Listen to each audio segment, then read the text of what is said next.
Thank you for joining me today. I'm Jacqueline Priestley, and you are watching Let's Talk About It. I have with me today a visitor who is an author, speaker, teacher, and has pastored with her husband for a number of years, Salli Mellili.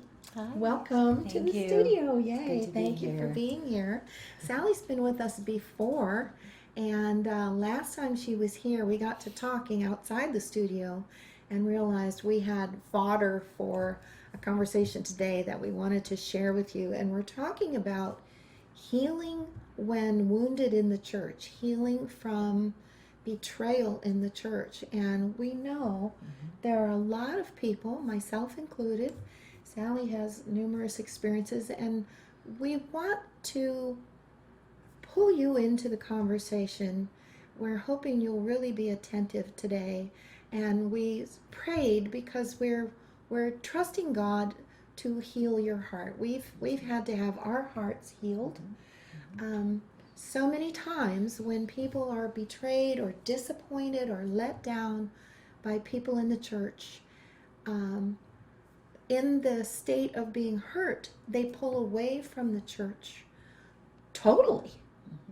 And that's like saying, well, I burned my finger while I was cooking, so I'm just going to chop my hand off, and then my finger won't hurt anymore. Well, that's true, but look what you did, So same kind of thing. It's understandable to hurt and kind of recoil. That's human nature. But there are a lot of issues going on when we do that, and we want to delve in and talk about that. And how do you deal with that? How do you heal and continue to move forward in Christ? Because Christ is not the one who betrays us. It's people who let us down. Goodness, we're people and we let ourselves down, don't we? That's right. We let ourselves down.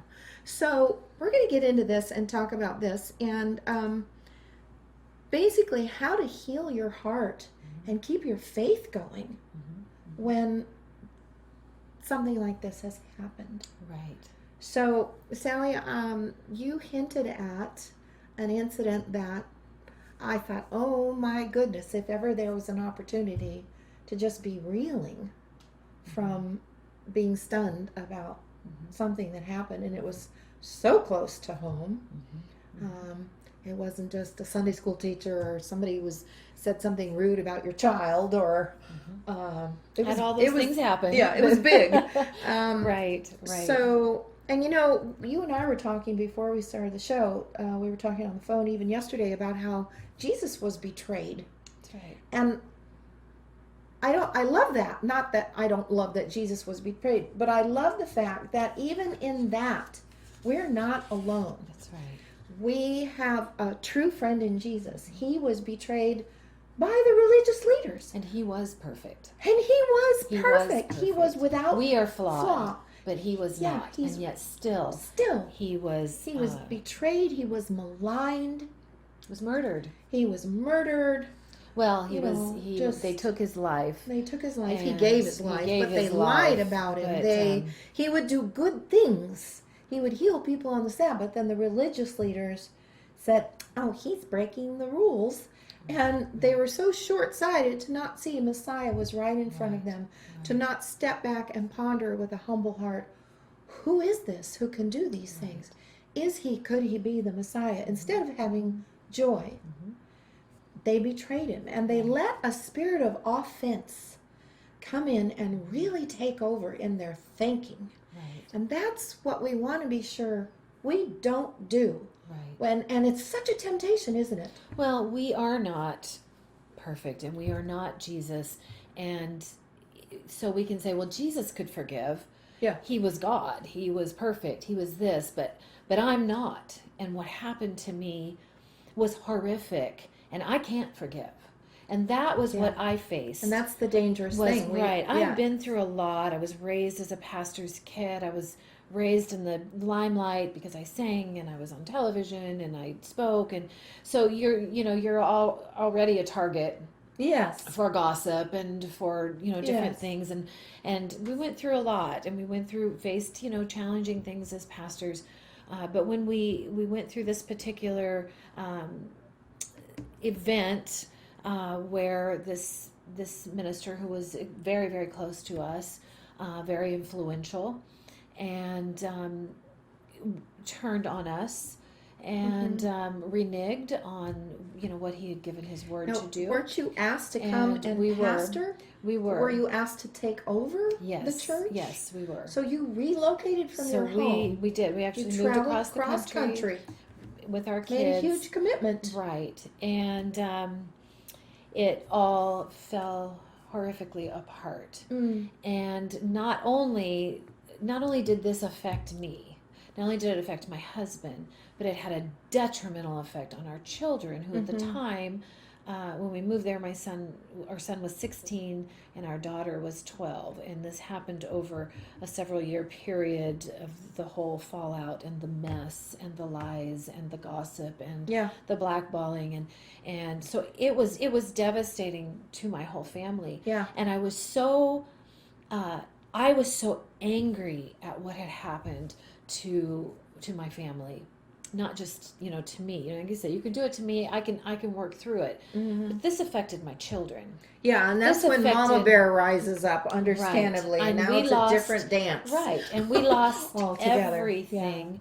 And we lost everything. And our children had to walk through this. And this person was close enough to you that they didn't just have an impact on Sundays in your lives. Correct. They were... That's correct. They were an integral part. Yes, a very intimate part of our lives. Yes. And our children had to experience seeing the lies, the way we were treated by the religious leaders in the community.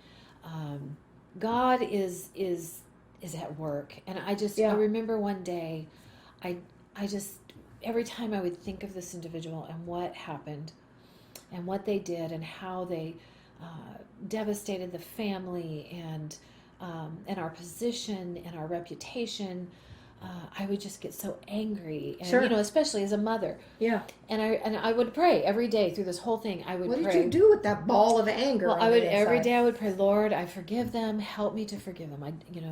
Because I know the Lord's prayer, forgive those who've trespassed against you, and that you cannot be forgiven if you do not forgive. Yeah, Jesus was very specific about that. Right. He said, if you don't forgive others, your heavenly Father will not forgive you. It's all tied together, and that's not harsh on the part of God. For years, I thought that was harsh. Right. What I've come to realize is God is love on a level that is so far superior to our coochie-coo, I love you, oh, we're besties, selfie. He's so far beyond that level of love. It's so much higher than how we define things, that in order to be true to himself, everything in his kingdom has to function out of that love. So if we don't forgive, it short circuits the love of God. And he's saying, no, I need you to get a grip on this, because otherwise all the good things he has planned for us, the blessings, everything, it's like a kink in a hose, and it's all short circuited. So he's not telling us to forgive to just make nice. Right. And he's not telling us, if you don't forgive, I can't forgive you. He's not being harsh. He's trying to get us to see a higher principle, because we don't want anything to block that flow. So it's a choice, isn't it? Because I'm sure you didn't feel like forgiving, did you? No. And see, forgiveness or unforgiveness is a form of resentment, which is a form of hatred. Yeah. And the Bible says very clearly that if you hate your brother, that you cannot be associated with Christ, that you are a liar if you say that you are a follower of Christ and you hate your brother. Yeah. Because like you said, it's a contradiction of the love of God and hating your brother. And so I would pray this every day, Lord, help me to forgive. Sure.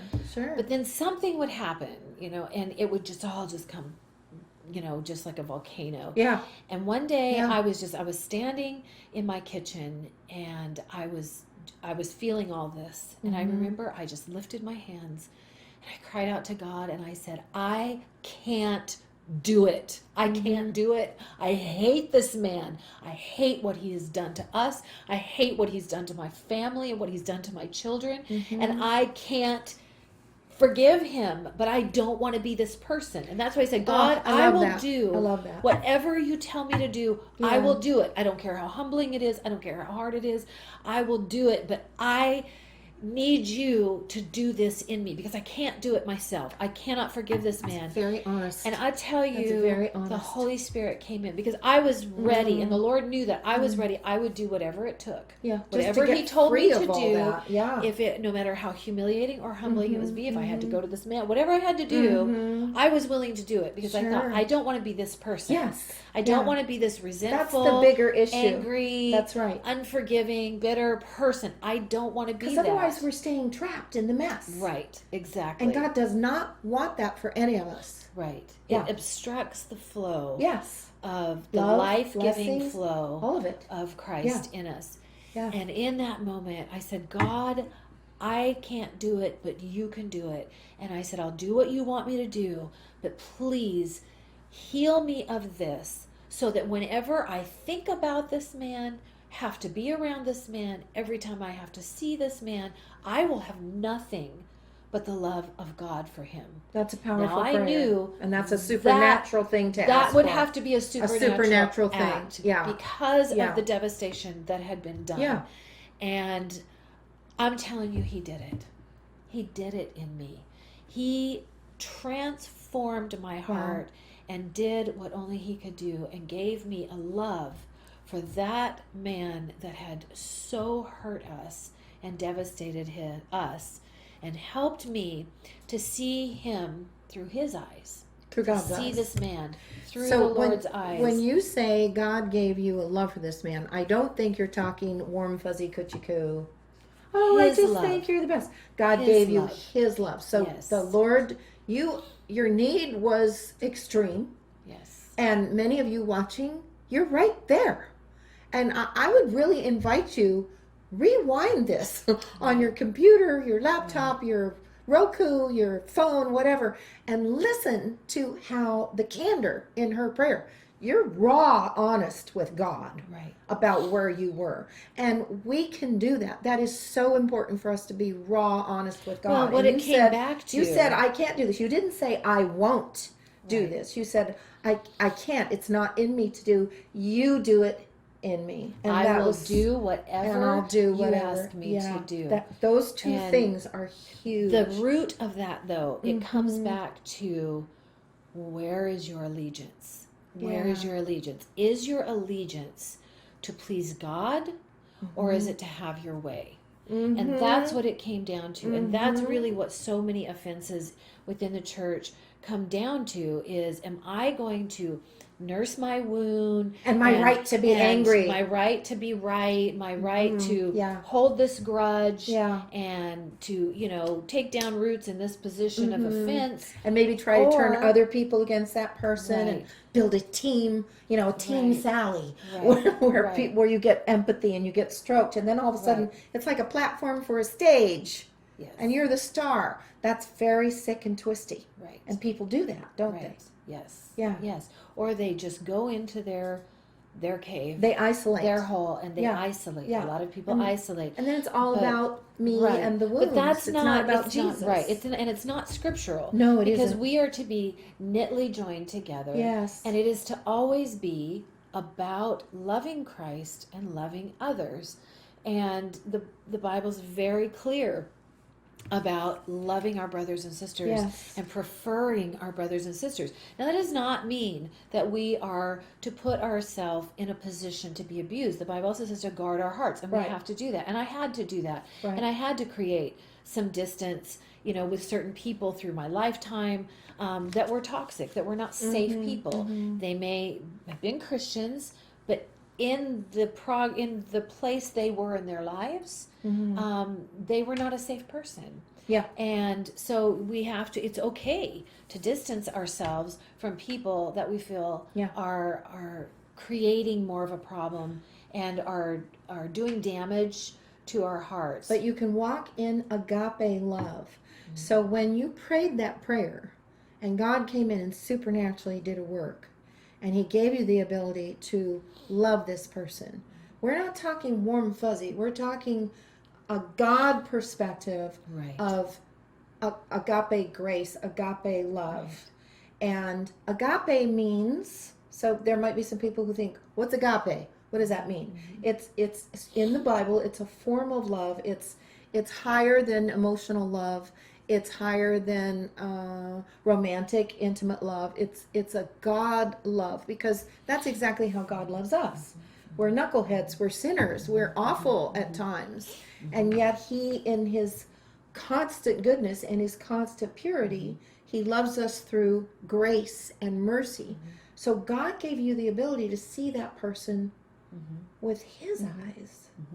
So what did that look like? How did that help you stay solid in Christ? It's a change. It's a change of heart. Okay. It's not just a change of I'm going to choose to not be ugly. I'm going to choose to not be hateful. I'm going to choose to not be angry. I'm going to choose to not be resentful. And it's those not are all about valid. Those are. We do make choices in our how we choose our conversations. Yes. The words that we choose, Yes. life and death are in the power of the tongue. How you speak about someone or about a situation can bring about more problems. You know, it can multiply the issue. Yes. But when you say, God, I want your heart for people. Yeah. Jesus loved even those who betrayed him. Judas was a It's very amazing. close friend. It's amazing. He was a very close Yes. disciple. He walked with Jesus for years, and they were close. This wasn't someone that was from the outside, that was an enemy. It was someone One of that his was own. in his inner circle, that was very close to him, that betrayed him. And of course the religious leaders, the ones who had studied the coming of the Messiah, they were so versed in the scriptures, and yet they were the ones that worked against Jesus. Yeah. These are people that are very close Yeah. to him.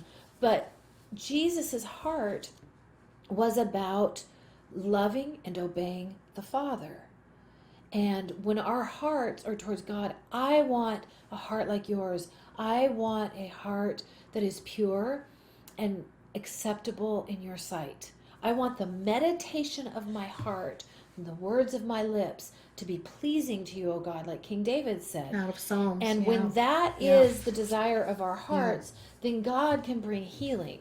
If the desire of our heart is to hold on to offense, we don't receive healing. No, we the don't. life source is stopped in us, and we are a walking dead man. We're a cesspool. We are. Yeah. And that is not how the Lord intended us to live. It doesn't honor Christ. Right, It doesn't glorify him. right.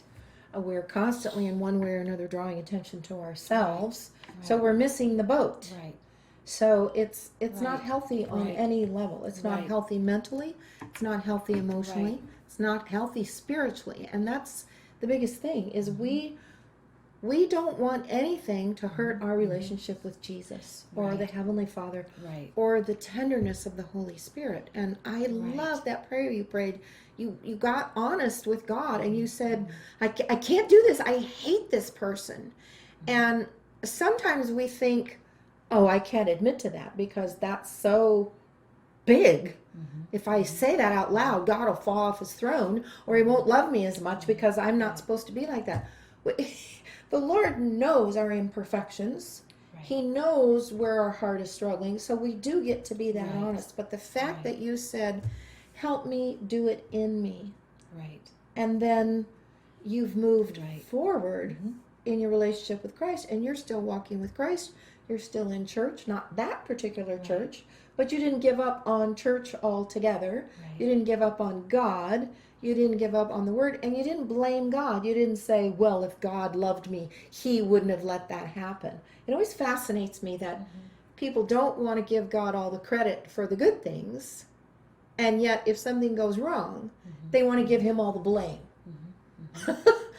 Why not blame the source, which was the person something that I who find did is that, interesting. We know the parable in the Bible of the man that owed, the equivalent of millions of dollars. yeah. And the king forgave him of that debt. He should have been thrown into prison. His for whole life. family His should have whole been thrown in family to pay for that But the debt. king chose to forgive him. Yeah. And what did the man do? Instead of being grateful and going back and telling everyone, oh, you're not going to believe this. This is what happened, and wanting to be generous, he went after someone who owed him a very, very, very small debt, and was ruthless Yes. with this person to collect this debt. And when the king found out, Yeah.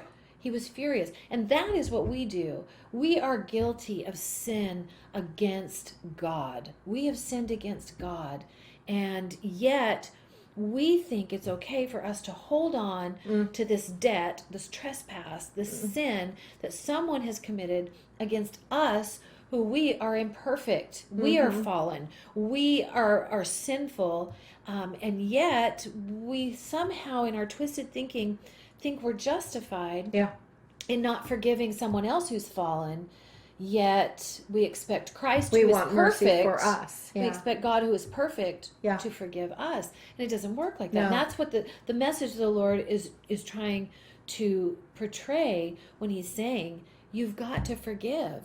Because if you want me, in other words, when we accept Christ, if you want me, if you want to be in union with me, and if you want to be like me, then you have to forgive. And we have to that's walk who as I he am. walks. Right, that's who I Yeah, am. yeah. So Yeah. that's why the Lord is saying, get the log out of your own eye. And that's what I had to do, is I had to focus through these different times of offense in my life. And like I said, it's been many. I've been in the church my entire life, and have experienced a lot of hurt. But if you've been in any family, we all have family of some sort. Yeah. If you've been in a family for 5 minutes, somebody's hurt your feelings. Somebody's hurt your feelings, or in a work situation. If you've been with a company for years, but you've experienced betrayal and hurt. The church is not an institution; it is a family. Yeah, it is the body of Christ. And if your arm is hurting, like you said, you don't just cut it off. What happens to the body when a certain part of it is hurting? Then there are certain little soldiers that run to that area to bring healing. And we don't say, like the scripture says, we don't say, the eye doesn't say to the arm, I have no need of you. We are knitly together, and we need each other. And God uses even those offenses to teach us, to work for the good in our lives. If we ask. It refined me. Yeah. It brought things to the surface that I did not know were in me, that were ugly, that came, it's like they say, when the grape is smashed and squeezed, you know what comes out, if it's sweet or if it's bitter, if it's going to make good wine or it's going to make bad wine, but you don't know till it's crushed. And when we are in situations like this that crush our hearts, then we really find out about what's inside of us. We do. And what comes flying off of our tongue is a reflection of what's actually really in our heart. And what I found was that I was just as guilty as this guy when it came to sin. And I had things in my life that God had to deal with in me, that by allowing this to happen, and I'm not saying he orchestrated it, but he used it to show me, look, I know that you see the offense in this guy and you've been hurt by it. But I want to point out some things in you, and I want to bring healing in you. And what the enemy has intended here to destroy and to do harm, I'm gonna make things even better. And all of that happened because you prayed. Because if you had not prayed, if you had stayed bitter, if you had gotten on the phone with every Tom, Dick, and Harry you knew, and their wives and everyone else, and gossiped about and told and created a stage and a platform for self-pity and caused division. If you had done all that, which a lot of people go that route, and if you had done that and not prayed, then God could not have used it to teach you and benefit you and go deeper inside you to create more beauty in you. So the scripture that came, you released the arm of the Lord to work in you because you prayed and you humbled yourself, even in the middle of having the right to be angry. And that is a huge message for all of us. And it's not easy to remember that in the midst of the whirlwind, but we're calling ourselves to know Jesus. We're not just playing church here. Well, the word says, today I set before you life and death, blessings and curses. It's like every day the butler comes and hands you a platter when you wake up in the morning, and it's got life, it's got death, it's got blessings, it's got curses, it's got choices. And the Lord says, choose life. Choose life. And he said, and we pray, God, the pure in heart will see God. We have to ask ourselves, how What do I want more? Mm-hmm. Do I want God, or do I want my way and my offense? Yeah. Do I want to hold on to my offense? I Yeah. have the right Yeah. to be offended. Because if someone's coming to mind right now who's incredibly dear to me, who was horribly hurt, over 20, 25 years ago. Just hurt. And leadership in the church didn't stop the people who were doing that to this person. And this person who had been very strong in their walk with the Lord, they didn't throw Jesus out, but they completely recoiled from fellowshipping with other Christians and didn't even have the courage to risk finding a new church to build trust and healing and serve Christ elsewhere. They just recoiled. And it's like a living wound for 20, 25 years. So this person in the middle of their hurt, they've accidentally dishonored the Lord. They haven't trusted him the way he would like them to. And they haven't grown as much as they could have been growing all this time as a result, because they isolated. So we're going to, Salli, do you have time for us to go into another session? Because there's so much to talk about. We are running off the clock. We have a lot more to cover. So we're going to sit here with our hearts and our thoughts wide open and share. We hope your heart is wide open too, and you're receiving a blessing from this, because that's what we've been praying for you. And thank you so much, Salli. I would just appreciate you being here. I'm Dr. Jacqueline Priestley, Salli Mellili. Thank you. And you see us next time for the next session, and I believe you'll be blessed and ministered to in the name of Jesus. You've been watching Let's Talk About It, and I'll see you next time. The preceding program was brought to you by the Holy Spirit Broadcasting Network, HSBN Television.